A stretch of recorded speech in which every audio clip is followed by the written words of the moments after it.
Hello friends, मीनाज किचनमध्ये तुमचं खूप खूप स्वागत आहे। आज आपण वेट लॉसची मखाना स्प्राउट भेळ पाहणार आहोत।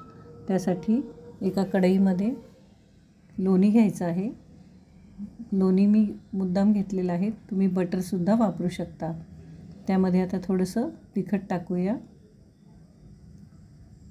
त्यानंतर जिरे पावडर टाकायची आहे आणि चाट मसाला, थोडंसं काळं मीठ आणि हा जो मसाला आहे हळद टाकून सगळा मसाला व्यवस्थित मिक्स करून घेऊया।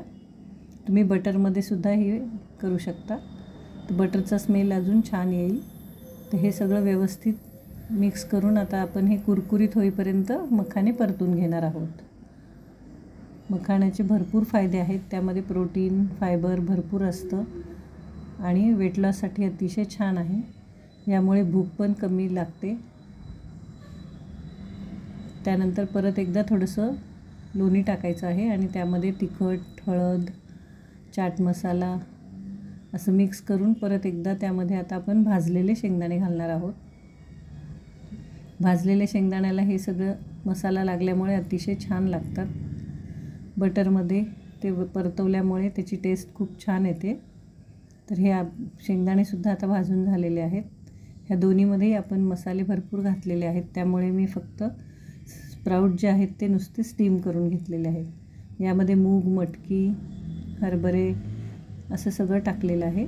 त्यानंतर बारीक कांदा, टोमॅटो, बटाटा उकडलेला आहे, डाळिंबाचे दाणे टाकायचे आहेत आणि भरपूर कोथिंबीर घालायची आहे।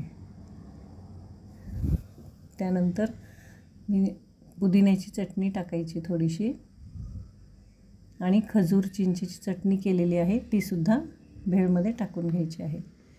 अशी ही पौष्टिक भेळ आपली छानशी तयार होत आहे। सगळे कलरसुद्धा वेगवेगळे असल्यामुळे कलरफुल भेळ आपली तयार होत आहे। ही सगळ्यांनाच, मुलांना, मोठ्यांना, सगळ्यांना आवडायसारखी आहे आणि पौष्टिक आणि हेल्दी आहे।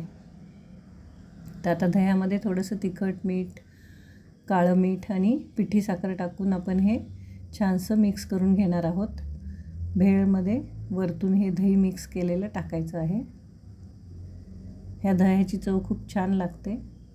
त्यानंतर थोडंसं खजूरची चटणी आणि पुदिन्याची चटणी असं टाकून सर्व करूया आपण। आता थोडीशी शेव घालायची आहे वर। तर अशी ही टेस्टी, हेल्दी आणि खूपच छानशी भेळ आपली तयार झालेली आहे। तर अशाच वेगवेगळ्या आणि छान छान रेसिपीसाठी तुम्ही